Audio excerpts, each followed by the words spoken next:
Okay, so I'm trying to do a video, I'm trying to recreate a video that's much like the one I did, I believe it was in 2017, before I had all the fibroblasts that I did last year and then the treatment I did this year.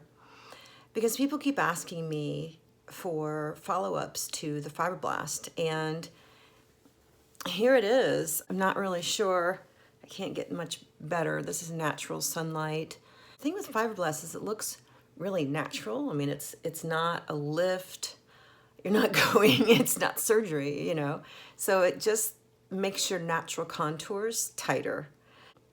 You know, as we get older, we have what they call a soft envelope, and that is all your tissues, your skin, your muscles, the fat pad, that gets looser. It sort of gets too big for the skeleton, because you actually lose bone mass, you lose muscle mass, you lose the fat padding, and so this soft envelope gets sort of too big. What fibroblast does is it essentially tightens all that up, and so I think if you look at me in 2017, I may not have looked bad as far as skin quality, but my soft envelope was too big, without a doubt. And so I'm trying to recreate that one of the same videos I did where we lived somewhere else, but I was using natural sunlight and I was using my camera, but I think that was an iPhone 6 and this is a 10, and so I'm just not, they have totally different cameras. This one is a way better camera, but I think you can see, hopefully I'll be able to get some still shots from this. But so many people are like yelling at me saying, your before and afters are horrible, Christine. And I'm like, yeah, they are, because I took some like right at the class before I had my first fibroblast done, and it was horrible light. You know, it was horrible. So I'm going to try to line up the screenshots and see if I can get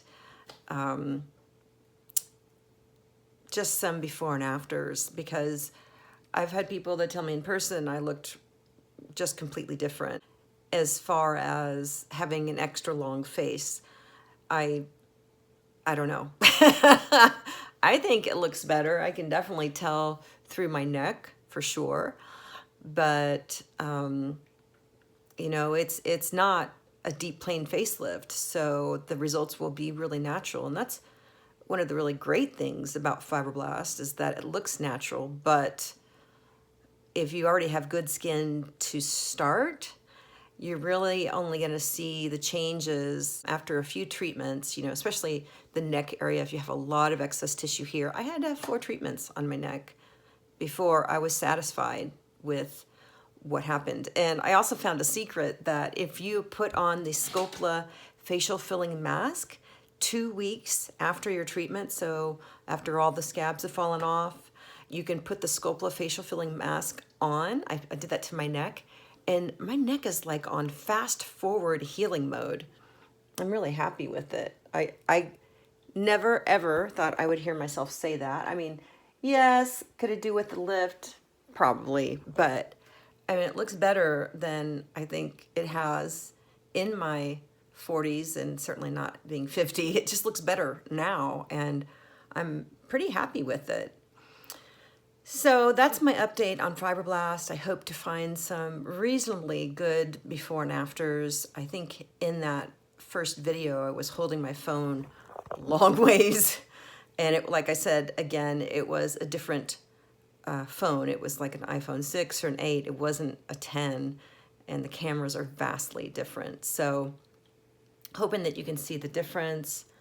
I'll turn my head side to side. I'm going to put some side-by-side pictures up. Hopefully I can grab some from that old video.